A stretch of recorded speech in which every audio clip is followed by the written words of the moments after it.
Dr. Stephen Holler joins me today. Welcome, Stephen. Hi. Hi, Bill. Thanks for having me.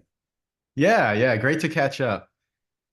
You have a PhD in applied physics from Yale, Yes. and you are an associate professor at Fordham University, and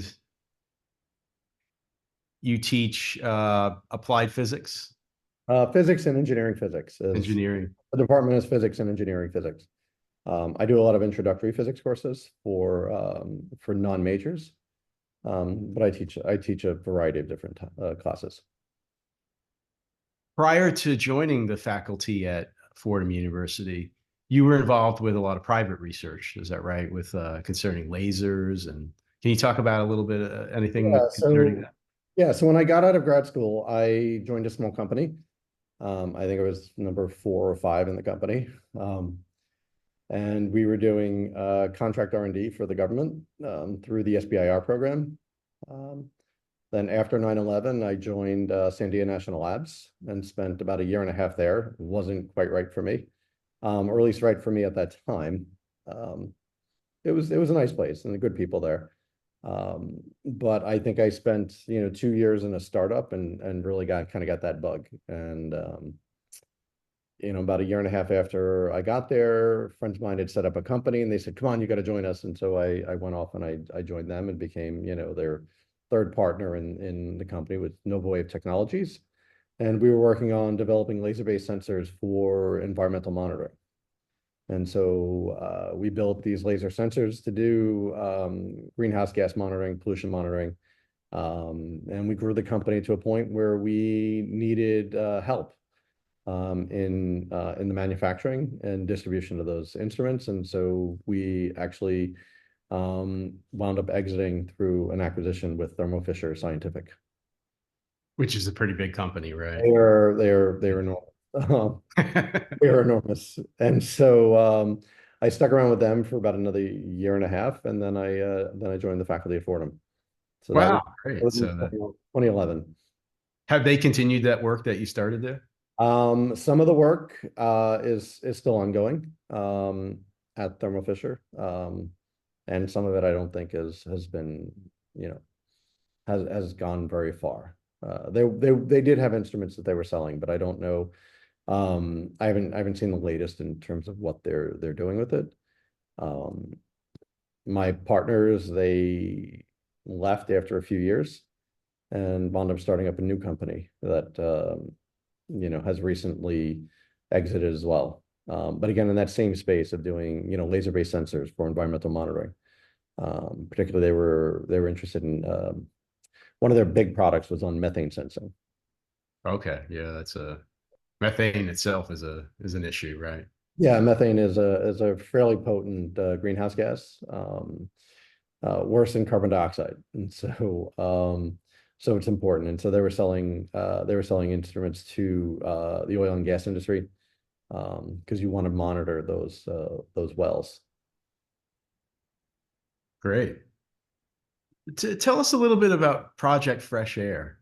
Fresh air. Okay, fresh air is the Fordham Regional Environmental Sensor for Healthy Air. It started out or was an outgrowth of this incubator project that the university had launched back in, I guess, 2019. They put together a project for reimagining higher education. And said, how can we, change how we do education, but also bring in a community component to this, right? Because as a university, we're in the environs that we're in through the grace of the community, right? I mean, we're here because the community pretty much allows us to be here. And so, how do we incorporate them in there? How do we get our students out into the community to learn about the community itself, but also educate on pressing issues? And so the idea was, let's tackle some daunting problems that we have to face as a society, and do this in a way that integrates into the community. And so we sat around and we would meet weekly in one of the buildings over here, and we had and it was not just faculty, it was staff, administrators, students, clerical staff, and then community organizers. So we had people from all over the university community and the Bronx community coming in to talk about, what are the problems that we should be looking at? What do problems affect us and how can we do something about them? One of the topics that we had picked up on was climate change. And so the group that I was with, was myself, Usha Sankar, Melanie Newts, Mark McNeil, and Jared Jack. That group that we had said, hey, how do we talk about climate change to the Bronx community in a way that's meaningful to that, right? Because the Bronx isn't the wealthiest community in New York City. It's one of the lowest income communities. And so many in the community are living paycheck to paycheck, right? And say, how do you, and I think that's true, in much of New York City, the way that, prices have gone. But it's a fairly poor community. And so you say, how do you get somebody to care about climate change when their main concern is how am I going to, put food on the table? How am I going to pay my rent next month? Right? 1 degree, 2 degree, 3 degrees of warming isn't going to mean much to somebody when it's 20, 30 years down the line, right? It's not a pressing need. So he said, well, the Bronx has the highest asthma rates in the city, right? Hands down, it's the worst in the city. It's Northern Manhattan is comparable, but we're talking Harlem North, right? And so we're looking at basically minority communities that are that are suffering from these high rates of asthma, childhood asthma, and overall asthma. Most hospitalizations, most asthma deaths. About 25% of all asthma-related deaths in New York State are from the Bronx, and so it's enormous number. So we said, okay, well, let's talk about air quality, because air quality is something that's going to be impacted as the climate changes. We saw that just last summer, around this time, right? We're within a week or two of the Canadian wildfires from last year, where vast amounts of particulate matter was blowing down from Canada, and turning the skies of New York City orange, because of how optically dense they are. So I say, okay, let's talk about air quality for the community, and say, well, you know what? Because this is an important issue for them. And you say, oh, well, you know what? The air that your child is breathing is actually, helping exacerbate their asthma, trigger their asthma attacks. So let's talk to them about that. And so Fresh Air was born as a way to interact with the community. What we do is we go out to local schools, middle schools and high schools in the Bronx, although we've expanded beyond the Bronx. We put these air quality sensors in there. We're using Purple Air sensors, and they collect the data and they upload the data to the Purple Air server. And you can go online and you can look at the sensors and see what the air quality is and at that location is. And so we can start this dialogue with the community, then get them interested in these environmental effects. Then we can start making changes to the community that will mitigate the exposure to this particulate matter. Much of it comes from, it's all largely combustion byproducts, right? We get black carbon, soot, PM 2.5 or sort of the big things that we look at. They're generally generated from combustion products. And so if we can tackle the particle matter at the source, well, that also is going to have an impact on the greenhouse gas emissions, because if they're combustion products, then of course we're not producing the CO2 that goes with that. And so that's what we've done. So we go to the middle schools, and high schools, and we put these sensors in. We talk to them. We work with the science teachers to integrate the project into their curriculum. And so then the students are getting educated about their environment. We also put together kits for schools. We have two different types of kits that we developed. One is a classroom activity, and so the students build these little sensors in the classroom, and then we do stuff with other schools after school, and we'll maybe build a more sophisticated sensor that does essentially the same thing as the purple air device, but it gives the students insight into how it works. And so we teach them mechanical construction. They get to learn about programming as they put together the electronics for the microcontroller that does the data acquisition. They collect the data, they can do the analysis of the data, and then we can look at trends in that. And so it integrates well into all the different science curriculums. But it also can be useful in math and in social sciences as well. And so we're looking to broaden out into those different disciplines with this. And so students get this sort of this big picture about what is happening, and they learn a little bit about all these different areas. So we're hoping to promote interest in STEM as well when we do that. And so the idea is that eventually we will have enough data to show that the particulate matter in the area is bad, and that it's not that it varies locally around the communities, and try to empower the community with that data to leverage politicians to make changes that are important for improving the air quality in the Bronx and other neighborhoods, and bringing down those health impacts. You're seeing socioeconomic connections, right? Oh, there are absolutely socioeconomic connections in there. Absolutely. Because much of many of the distribution centers for any kind of shipping tend to be in those poorer neighborhoods. You know, land is cheap there, right? And so you get in there. Hunts Point is a big commercial hub.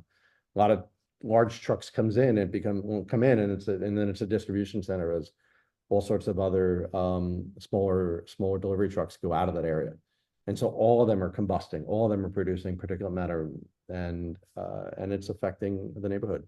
A lot of there is a significant number of highways in the Bronx as well. You look at the Major Deegan and the Bruckner and the Cross Bronx Expressway, the Bronx River Parkway, Marshall Parkway. All these different roadways are going through, and they're going through these communities, and so all that tailpipe, that exhaust, that combustion byproduct is finding its way right into the communities.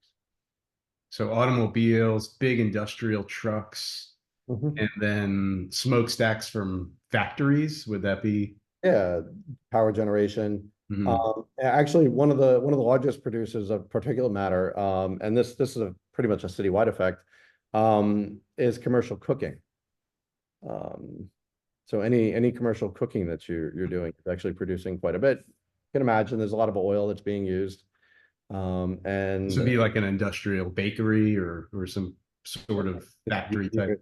Even think about a restaurant, think about McDonald's or Burger King, or just, your favorite Italian place down the street. There's a lot of, it all adds up. It all adds up. Yeah. Right? There's a lot there. So, wow. That's, well, I know when I look at like old pictures of New York City, even the best photography, you could see like how much the skies have cleaned up. A lot of all the Clean Air Act, all the big federal and state laws. We know the air is definitely much cleaner than it was in the 70s and 80s. Can we keep going? Can we make it cleaner? Yeah, a big city like New York, is that possible? In the last decade, there is the New York City Community Air Survey, which is a network of sensors around the city, and they're collecting data constantly throughout the year, and you can see year over year the improvements in the air around the city. And again, we can talk about just the last decade. You can see significant improvements over the city. Those traces, you could always trace out where the roadways are, right? You could see the major highways, but even those have come down quite a bit since the survey started. Midtown Manhattan actually turns out to be the worst air quality in the city. And so that is still pretty bad from the last that I saw. I mean, relatively bad from the last I saw. It's still, still pretty dense with particulates. But there's a lot of vehicular traffic in there. And this is the reason. If you look at the maps for this, you'll see that the region that they talk about doing congestion pricing is really in that Midtown region from 60th Street down. It's because of, and if you look at the maps, that's right where the largest concentration of particulates is. It doesn't have the impact that it does in some of the outer boroughs, like, the Bronx, or even up in other neighborhoods like Harlem. It doesn't have the impact on people like in those other neighborhoods, because that population, that the population that lives in Midtown, well, they're higher up, they're in newer buildings, their buildings are well ventilated, there's good air turnover, there's good filtration. And the other part of the population that spends a lot of time in Midtown is really transient. Right. And so people come in for work, they work at Midtown, they're in their nice, well insulated, good HVAC system, well filtered air during the day, and then they leave and they go back home. They jump on a train, or They jump yeah. on a train and they go somewhere else, and they're out in Long Island or Connecticut or Brooklyn or Staten Island. They're out, they're not chronically exposed to that particulate flux. And so when you're in, you look at some of the areas in the Bronx, well, you've got older buildings, older windows, and so the buildings don't seal as well. I've looked at two different schools with the particulate sensors. We do indoor and outdoor monitoring. And so I've looked at schools, and I look at the outdoor for that school and I look at the indoor for that school at the same time. There's one school in Manhattan, it's got a much better HVAC system. You can see that it caps where the maximum level of the particulates go during the day. It goes up and then it goes down as the HVAC kicks on and off. But the other school, it's the indoor air quality, the indoor particulate matter that we monitored is probably about 50% of what it is on the outside. So it gets up really high on the outside, and then it you're still seeing it tracks, the indoor tracks the outdoor, by about half the concentration, whereas the other school, it was much lower, and just it stayed in a healthy region. So is retrofitting these older buildings one solution to the air quality? That is one possibility for doing this. I work with another group, and I work with a colleague in economics, Mark Conti, and we have a similar type project going on where we're again looking at different schools. We have indoor and outdoor sensors at the schools, more indoor sensors than outdoor, and we do other things too. Look at the local weather, wind speed, direction, temperature, humidity, pressure. And we're looking at, how are these schools faring, indoor and outdoor air quality? How does it compare to the neighborhoods?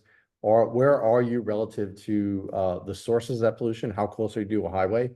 I think there are some 250 schools within 600 feet of a highway in New York City. That's a lot. That's a lot of schools that are very close to these major roadways. And so those are sources of pollution. However, if the wind is blowing the right way, well, then you're not going to get it. But we are curious about what are the impacts on learning outcomes, right? And we're working with groups. We're working with environmental justice groups. We're working with the New York Civil Liberties Union to look at our results, look at the outcome of what our study is showing, or will show, maybe. We're not there yet. We're getting through. But look at what the data says, and then maybe make some recommendations on that. Even again, use this data to leverage for grants to do retrofitting, to do better sealing of the building, new HVAC systems, better filtration, things that will have a positive impact on the indoor air quality. What are the different solutions outside of that in terms of all the bad air pollution? Is it all really just come down to policy, influencing policy to? I think it really has to be a policy issue. I talk about this in my class on climate change, that corporations are not altruistic, right? So nobody's really going to stop doing, cut down on their carbon footprint, right? To stop doing combustion. Oil companies are going, oh yeah, it's bad for the environment. I'm going to stop selling oil. Right? No, it has to be, there has to be a policy effect in order for anybody to really, start the process, right? Maybe once it gets rolling, it's sort of organic and happens. But initially, there really needs to be some sort of policy effect to motivate, if we will, right? It's again, people don't do this for their own, most people don't do this because they want to, right? It's usually a have to thing, because it costs money, right? It's not, reducing your emissions, reducing the particulates, doing all these things actually costs something. And so requires, it requires you to spend some money that you don't want to. And that's why, the policy effects has to happen. If you look at William Nordhaus, right? He did the climate, he wrote the Climate Casino, Nobel Prize in economics for his work on climate change and the cost. He says that, well, the US fares okay up until 3 degrees of warming. So we don't have to do anything until, 3 degrees, which is not a great attitude. I mean, it's great that he's talking about these things, right? And he's writing about it and saying, okay, there will be an effect, but you know what? Yeah, we do okay for 3 degrees, but many other parts of the world don't. And so it's a very, I don't know, nationalistic, Western thought process on this to say, hey, we're good, so we don't have to worry. Right. But there are parts of the country that are being impacted already. But where are they? Right? Where are the communities that are being really affected by climate change currently in the US? Well, there's two communities that I know of that actually have to relocate. One is in Louisiana and the other one's up in Alaska. These are, again, we're talking indigenous populations. And so for somebody sitting, comfortably in New York, not my problem, right? It's not something that I have to worry about. I'm doing okay. So it's, people need to be motivated, I think. Any good progress that we have made, as you mentioned, just in the last decade, where does that come from? Is that from emission standards? Yeah, we've been increasing. We've been making the standards tighter. The EPA just lowered the standard again for particulate matter exposure just a few months ago. And so, yeah, we've been seeing this increase in regulation that is lowering or improving the emission standards. And so we're seeing decreases in pollution. And so it's great. We're going in the right direction. And so we should have, hopefully have corresponding health outcomes that match, right? But chronic exposure is really, really an issue. And these sensors are set up on, are they on rooftops or high up or low? Or They mixed? are, it depends on the school. It really depends on where we have access to. The highest one I have is probably the 5th floor of a building right over here in the Bronx. But at that height, it's not a whole lot different than at ground level. We did a study in my lab where we suspended sensors from the roof, and we got about 70 feet. And so we really didn't see any difference in the concentration. We're gonna start some other studies this summer to try to get a better idea what the vertical profile is in different areas, so that we know. But generally, they're 1st or 2nd floor. We set them up outside the windows of well, the outdoor ones are generally outside of a window in a classroom. And the other ones indoors or in the classrooms somewhere, maybe 7 or 8 feet above the ground. Do they show direct results, or are they hooked up to a system? They are Wi-Fi connected. And so if you go to Purple Air, purpleair.com, you can look at their sensor map and you could see sensors that people have put up all across the world, actually. Wow. Yeah, they have an enormous network of these sensors, and the data just anybody that connects it to Wi-Fi and that enables their sensor to be public, that data goes to the website and it shows up as a dot on the map at the latitude and longitude that you registered at. And so there are thousands of these sensors around the world. So you can look at, across the US, South America, Europe, into Asia. Um, yeah, there are sensors. It's amazing. So I sat down with some students and we were looking at, we'd just done a measurement of the particulates. We just did an installation. We saw some of the readings were high. I'm like, yeah, that's because I just did an installation, and it was like maybe 100, and the score that it was, the AQI that it was giving was like 120 or something like that, right? So it was not in a healthy range. I said, well, that's because I was handling it and I was moving around. And we were getting, I don't know, I'm shedding skin, I'm anything disrupting the air. We were getting high readings. I said, let's go look at some of these other sensors. And I think we found a sensor in a school in like Bangladesh that it was reading like 1,000. And it was like labeled as an indoor sensor. I'm like, that's insane. Oh, that's terrible. And you Yeah. could think, right? And they go, well, they're not handling it right now because it's in the middle of the night. This is what's going on. You can see routinely in those areas. One of my colleagues, Usha Sankar, she's from India. And so we would look at Delhi often and say, well, wow, they're, 400, 500 routinely, you would see on these sensors out there. And so definitely in the unhealthy regime, for that, right?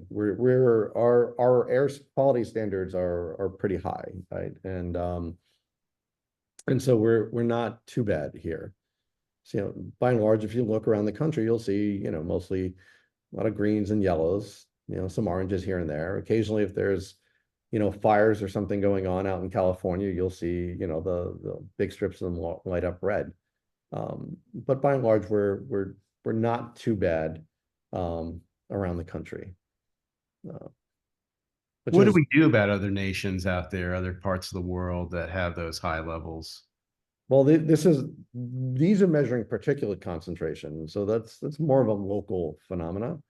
So really, they really have to want to invest in um, their own health outcomes. The CO2 levels, those are a different story, right? Those are then spread around the globe. I mean, particulate matter does find its way around, but it does precipitate out, um, you know, fairly quickly, at least in the troposphere, right? It'll settle out fairly quickly, but the CO2 that's one of our issues that we have to deal with, right? And sort of the So irony. as we separate air pollution and then climate change emissions. Yeah, well, I mean, even climate change emissions, you might classify as air pollution as well because of sort of this unwanted thing that you want to have in the atmosphere that is causing harm. This sort of the irony is that we have improved our air quality. We do have lower particulate counts. We do have cleaner skies. And sort of the irony is that's what uncovered the climate change signature, back in the 80s as it started to warm up, right? We introduced the Clean Air Act in the 70s, and we started reducing those emissions, especially those sulfur emissions. And those sulfur particulates that we were putting in the atmosphere were actually cooling the planet or masking the increase in CO2 that was set to warm us. And so there's a little bit of irony there. And the same thing when we introduced standards. I was just looking at some article in the last couple of weeks that was talking about reducing emissions from shipping vessels, right? Because they produce their own particulates that then form clouds over where you see these ship tracks, which actually have a cooling effect. And so when those go away, the warming will start to increase a little bit more, and they are going away. They are. there because we've increased the standards, right? We've said, okay, you have to have, lower emissions. And so we lowered the emissions on out of the smokestack of the shipping vessels. We don't have nucleation sites to form clouds, and so the clouds don't form over the ships, and therefore you don't have these ship tracks, and then the cooling effect that they introduce doesn't happen. Can we keep some of those vehicles with scrubbers and filters and the way they are? Is that There, possible? there are mitigation strategies that propose having ships produce sprays of salt water that would then form clouds that would actually, it's called marine cloud brightening. And that would actually produce, clouds over the water that would then reflect away some of the sunlight, the incoming visible light. So there are strategies for that. But probably the best thing to do is start lowering our emissions of CO2 to begin with, and looking for alternative energy sources.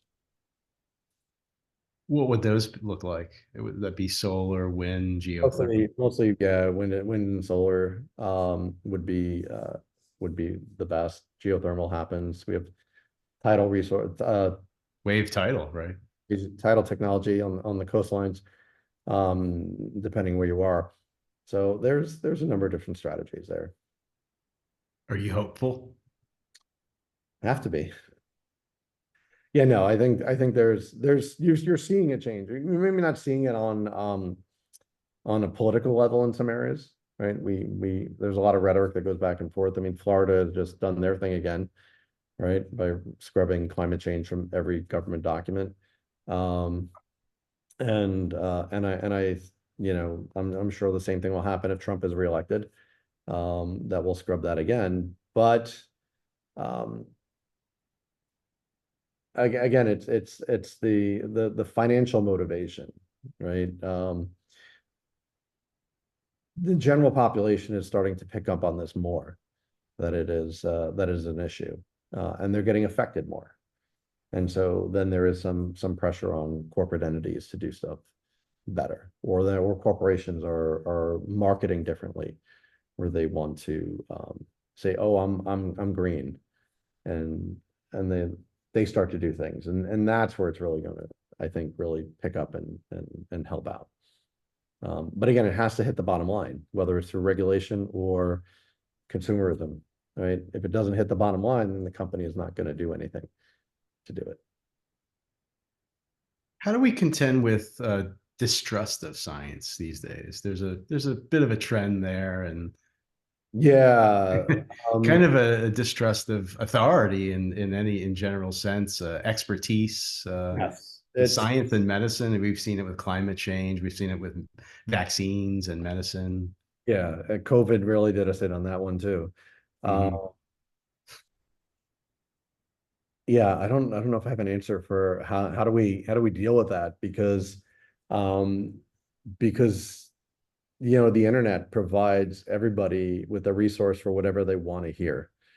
And so, unless we have a better educational system that teaches students how to actually understand data, interpret data, understand the science behind what goes into, medicine or climate change or physics, chemistry, biology. And if they don't understand the science that goes in there, then they're not going to be able to make, educated decisions. They're going to do their own research, but we can live in an echo chamber online.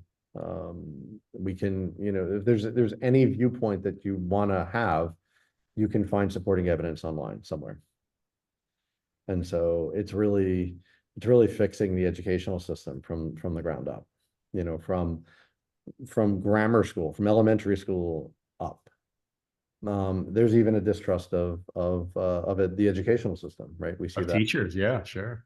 routinely, especially colleges, because um, apparently we're liberal brainwashers or something like that. Uh, and I don't know what it is, but it really needs to improve that literacy. Yeah, it's Um, like a logic literacy of logic and yeah. reason and And so we need to tone down the ideology, and they don't have to be at odds with each other. That's the thing, right? Very often, we hear people talk about how, religion and science are opposed to each other, and they don't have to be. They're not. I work with Jesuits. Um, I had one in my department up until, a year ago. Um, and he was a physicist, right? yeah. It's not, they're not at odds with each other. Many Jesuits were scientists. It's a very common thing. They've embraced a lot of the ideas. We talk about evolution. One of the, evolution was promoted by a Jesuit in the early 1900s. Um, Chardin. Um, he was banished from France because of his teaching of evolution. And so the irony was, is he was said, okay, the Vatican said, okay, you can't stay in France anymore because you're teaching evolution and you won't stop. So we're going to send you to China. And he went to China and he wound up on some expedition that discovered Peking Man, which was, one of the missing pieces in the evolutionary puzzle. And so they sort of inadvertently supported this evolutionary discovery by relocating him. Um, and so but they don't but he didn't have conflict with that, right? He could have evolution and his faith. Um,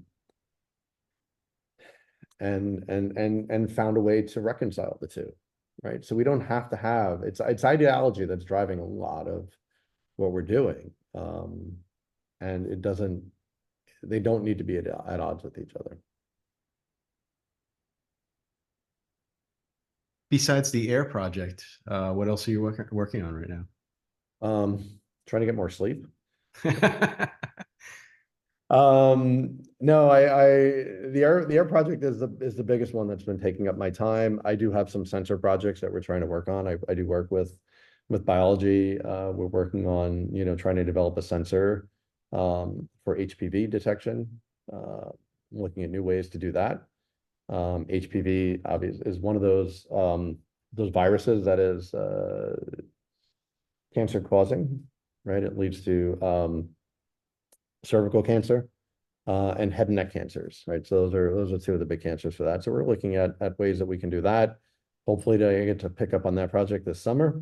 If not, I'll definitely be doing it in the fall. But the air quality one is really taking up. And then, my side job apparently is a seismologist. Um, Yes, you have recently been called in. There was an earthquake in New York, right, in the New York City area. yes. So you were called into multiple news sites on that day, right? Or Yeah. that week, right? Had a pretty busy week, I think. It was that weekend. It was that Yeah, Friday. it was Really a good. Friday. It was a Friday. And it was a 4.8, which is decent size quake. It's moderate for the West Coast. It's almost non-existent, right? But it was a decent size quake, especially large for the East Coast, because you don't get them that often. But yeah, Fordham has a seismic station on campus, and we monitor, earthquakes from around the world. And this station's been on campus well, it turns 100 this year. So in October 1924, the building was opened, and we've been monitoring essentially continuous since then. So, Wow. Wow. so, so I'm currently the one who oversees the station. So yes, when something happens, They um, call you. Call Dr. Holler. yeah, Is there a lot of data that obviously shows, are there ups and downs in that in the New York City area? yeah, It's just pretty typical. we record stuff from around the world. Oh, So okay. Okay. if there's the earthquake in Japan on January 1st, we pick that up, right? Wow. Okay. That was an 8 or so. If there's anything substantial in another part of the world, 7 or 8, we will actually see it. Uh, Wow. Wow. Sixes, I think in the sixes, we may or may not see them. But definitely sevens and eights we will. And so, we pick them up and, there's stuff that's happening all the time. You know, Normal activity, normal. normal, there's hundreds of quakes a year. Mm. And so there were the aftershock that happened that evening of that Friday. Um, that was, I think, the 12th aftershock, but it was, I think, the only one that people felt, um, because it was a 3.7 or something like that, right? So it was, again, not significant, but it was not insignificant either, right? Um, so people did feel that, rumble through, but yeah. So we've been monitoring the quakes for a long time. Um, our building is really nice. It's been moved around campus a couple times. Um, it used to sit, if you can see the building behind me on my screen, it used to sit there until 1931 and they moved it to where it is now. And before that, it was on another side of campus, but they, after a year, they realized, oh, this wasn't the best spot to build it, and so they moved it. But they picked the whole building up and they slid it across campus, and Oh, wow. it's pretty cool. And it's been blessed by the Pope. So Wow. I have a medallion on the front that came from the Vatican when it opened. And an indulgence from Pope Pius XII on the inside. To Father Lynch, who ran it for decades. And so from the 30s or late 20s up until his death, I think in the late 80s. Wow, amazing. Amazing history. Good piece of history there, yeah. I remember a minor earthquake in the New York area. I think it was 1985, about 5 in the morning. It woke me up, went out, the glasses were rattling. And that was it. That was the only earthquake I ever experienced in New York. There was a little one here in North Carolina. There was a one in when I lived in Portland, Oregon. That was a decent, that knocked the books off my shelf. Well, the Pacific Coast is a little bit more active. Although Yeah, I'd say so. I lived in California for 5 years and never felt a single earthquake. Really, all that time? All that time, I'd go to work. My friends are like, "Did you feel that earthquake?" I'm like, "No." So they happened, but you just didn't feel them. I just didn't feel them. The same way I didn't feel the quake on that Friday or the aftershock. However, the quake, I was actually driving. You were So in the car. I was Okay. driving. Uh, So, but there was nothing, I didn't feel anything. wow. Many people, actually, a lot of people I talked to said, well, if you were walking around, you really didn't notice it. I have other friends who said they were walking and they didn't actually know we had an earthquake. You would have been standing still or sitting where you might have felt it. You would have felt it. My Yeah. daughter sent me a text like as soon as it happened. She's like, "Was that an earthquake?" I'm like, "I'm driving. I don't know." Um, Yeah. it's like it felt like we were surfing. So, I think we were in a classroom in school. But my son, who was in the same school, was changing classes, and so he didn't feel it. Wow. Okay. So if you were moving around, you really didn't notice it. Um, but if you were sitting there, that's what I hear is that you did. Is there a way to predict when these happen? Um, not really. It's earthquake prediction is really difficult. So, no, I don't think anybody's really done it successfully. Uh, and it's potentially a dangerous business. I know there were some scientists who were arrested in Italy. The government like charged them with like, you know, I don't know what, after they, failed to predict an earthquake or Oh, mis failed to. Wow. either they either failed or they Yeah. mispredicted this earthquake. And And then frightened everybody. no, no, the earthquake happened. A lot Oh, of the people, earthquake happened in that case. Yeah. earthquake happened and people died. And I think Oh, wow. Yeah. and so that kind of makes it a risky business Yeah, if the yeah, government is I'd really say gonna so. come after you Yeah. for that. But fortunately, I don't think we have that problem here right now. But no, it's a difficult thing to do. I Yeah. mean, you can say, well, you can look at the frequency of when these things happen, but you know, it's kind of on their own time frame. There's the Hayward Fault out in California. As far as I know, I think it's a decade or two overdue, right? It was expected to go, years ago, but it still hasn't gone yet. So there's a periodicity, I think, somewhat loose to when they happen, but not nothing's really set. And so Can the East Coast get a big one? Bigger than what you experienced in right. April? I think they can. It's just a rare thing. The plates on the East Coast, the landmass are all locked together a lot better. Um, it's kind of one big solid piece, which is why that quake was felt.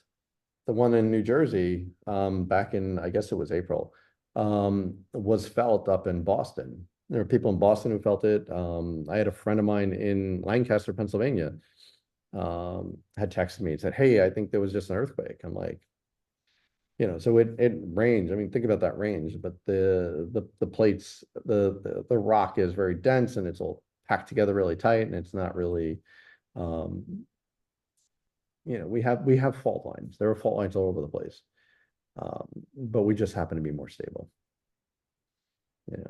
The East Coast is very old compared to, um, they joke. My friends would give me a hard time about the mountains on the East Coast, the Appalachians, because they're really not all that high, but they're really, really old. Unlike, the Sierra Nevadas, right? Which are sort of these massive mountains. Um, and so, it's a different environment, right? We're not as active, but it could happen. It could happen. Um, Hopefully not. We're engineered well, right? We do build our buildings well for other disasters. Will it sustain an earthquake? A lot of the newer ones will. A lot of the newer ones, I think, from maybe the 90s on, can certainly withstand. Good to know. Good to know. Well, if we feel another earthquake, we know who you're going to call, right? It's Ghostbusters, I think, right? So, but yeah, as long as your buildings aren't too high, I don't think you have much to worry about No, down. I don't hear. Yeah, it's nice and lower to the ground, so Um, I'm you not know, too worried about it. Really, too many natural disasters here in Raleigh, North Carolina. yeah, So yeah, hurricanes every now and then. yeah, on the coast. Yeah, an hour away. So As long as you get some remnants that come in, probably a little bit of flooding you got to worry about here and there. yeah, that's true. Uh, Other than that, sounds like a Yeah, great, not too bad.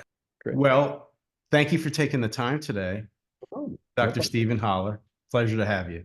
Thanks, Bill. Thanks for having me. This is fun. Let's Nice talk chat. again soon. We will. We will.